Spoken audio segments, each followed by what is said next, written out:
الحمد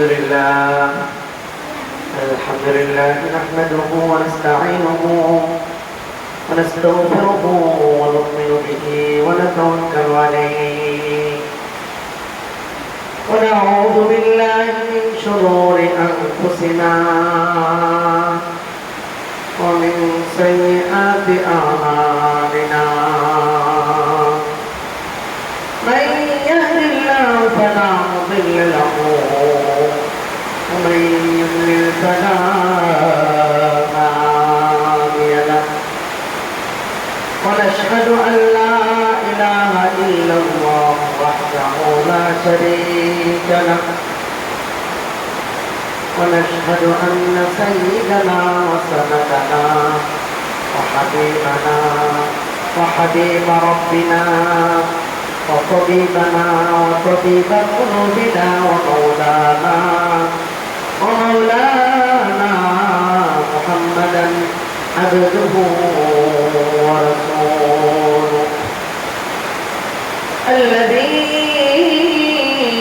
أرسله إلى الناس كافة بشيرا ونذيرا وداعيا إلى الله بإذنه وسراجا منيرا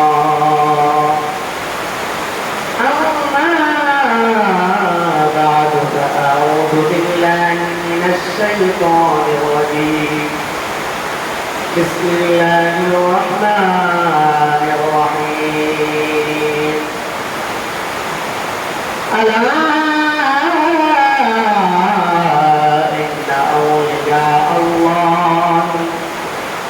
لا خوف عليهم ولا هم يحزنون صدق الله العظيم صلى الله على سيدنا ومولانا محمد وعلى آله وأصحابه وسلم صلى الله على سيدنا ومولانا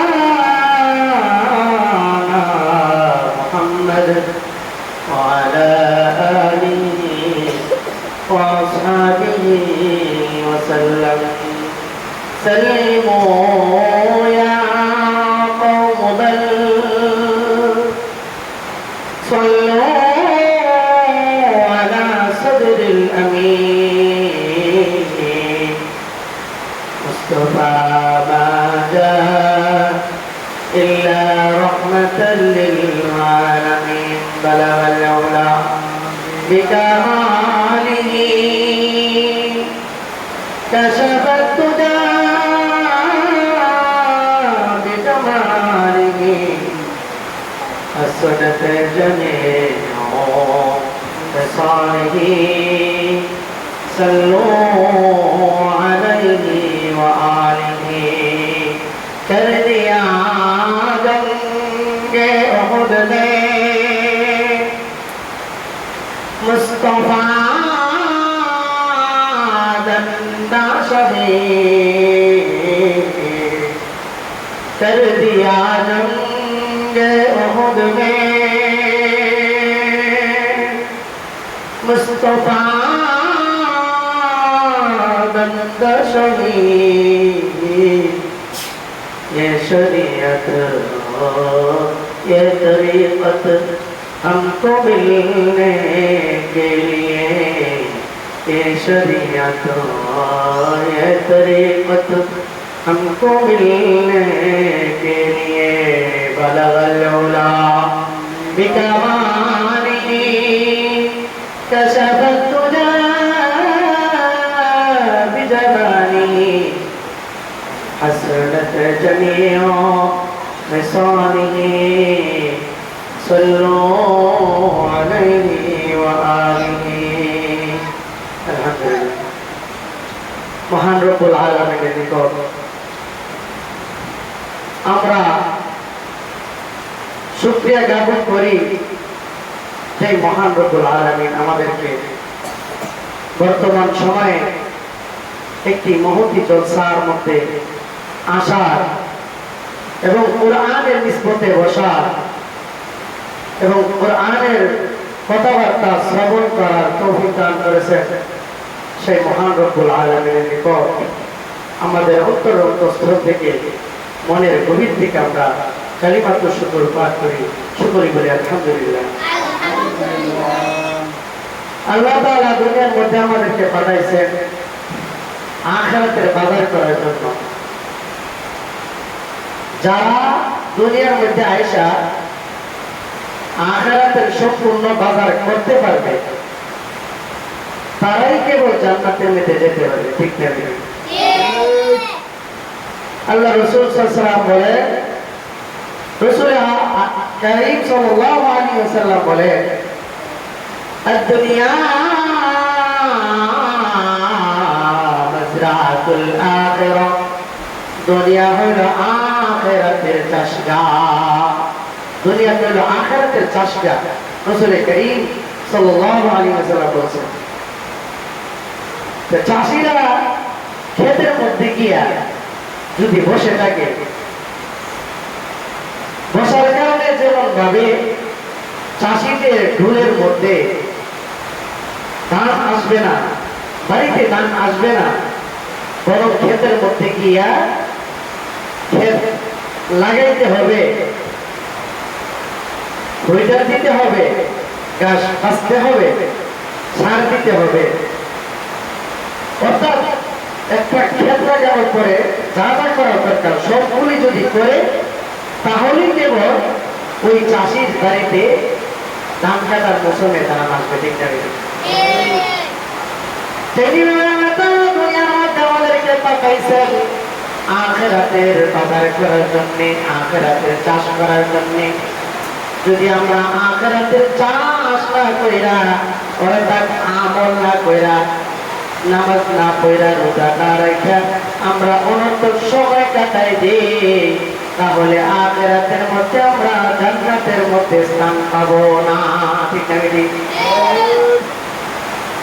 আখিরাতের মধ্যে জান্নাতে পাই যাবে যারা আল্লাহওয়ালা, যারা আল্লাহওয়ালা কেবল তাই জান্নাতের মধ্যে যাবে। আল্লাহওয়ালা হইতে গেলে নামাজ পড়া না ছাইরা, নামাজ পড়ে আল্লাহওয়ালা হওয়া যায়, রোজা রাখা আল্লাহওয়ালা হওয়া যায়।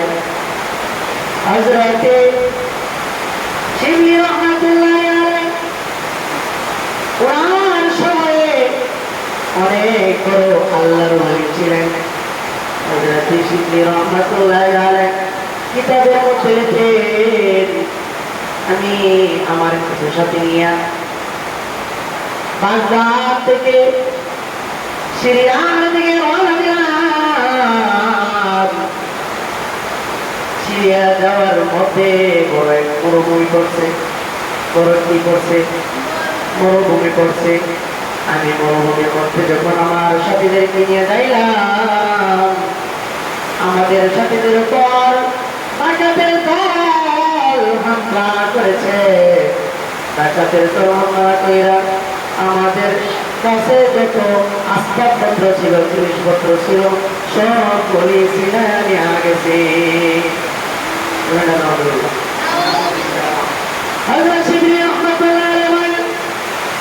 আমি ডাকাতের কর্মকাণ্ড দেখে একটা সাইডে দাঁড়িয়ে গেলাম। কি করে দেখি, দেখলাম তারা আমাদের জিনিসপত্রগুলো বন্টন করা শুরু করছে। বন্টন করতে করতে এক পর্যায়ে আমাদের জিনিসগুলির মধ্যে আমাদের দিকে ডাকাতি করে যেইগুলি নিছে এইগুলির মধ্যে চিনি এবং বাদামও ছিল। ডাকাতের দল সবাই এক জায়গার মধ্যে জড়ো হইয়া বইয়া, এক জায়গার মধ্যে জড়ো হইয়া বৈশা ওই চিনি এবং বাদাম খাওয়া শুরু করে দিয়েছেন। চিনি আমি দেখলাম ডাকাতের সবাই চিনি এবং বাদাম খেতেছে, কিন্তু ডাকাতের সরকার মানে নেতা তিনি চিনি এবং বাদাম খাইতেছে না। শিবলি রহমাতুল্লাহ বলেন, আমি ডাকাতের সরকারের সঙ্গে ইয়া বললাম, ও ডাকাতের সর্দার, আপনি কি তাদের মতো চিনি এবং বাদাম খান না? কারণটা কি?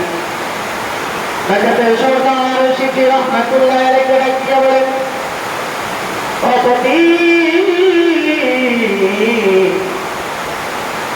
জীবনে অনেক গুনাহ করেছি, আল্লাহর অনেক নাফরমানি করেছি, আজকে মাত্র একটা রোজা রাখলাম, আল্লাহর কাছে এই রোজার বদলা নাজাত পাই কিনা ওই দিকে লক্ষ্য করে রোজাটা খুব সুন্দরভাবে আদায় করতেছি।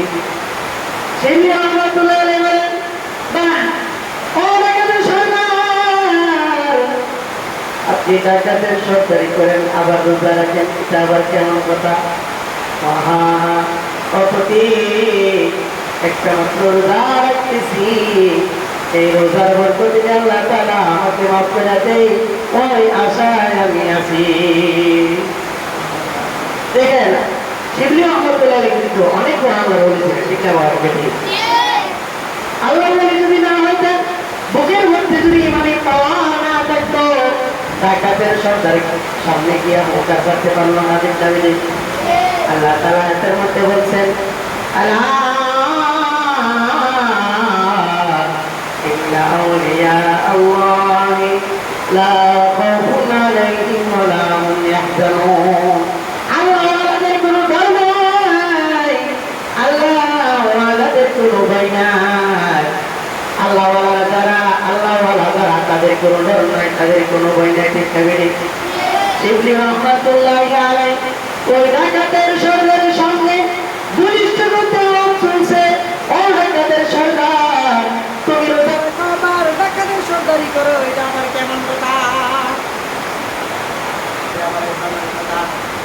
বলতেছে, প্রতি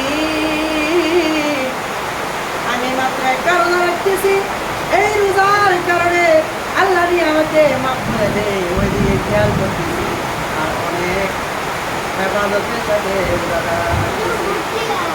শিবলি রহমাতুল্লাহ আলাইহি বলেন কিতাবের মধ্যে, কয়েক বছর পরে আমি মক্কার মধ্যে যাইলাম। মক্কা গিয়ে দেখি একটা জায়গার মধ্যে, হারেমের ভিতরে একটা জায়গার মধ্যে অনেক মানুষ জড়ো হইয়া কি জানে দেখতে আছে। আমি সামনে গেলাম, তাদেরকে ফাঁকা কইরা, ওই লোকগুলোকে ফাঁকা কইরা আমি সামনে গিয়া দেখলাম একটা লোক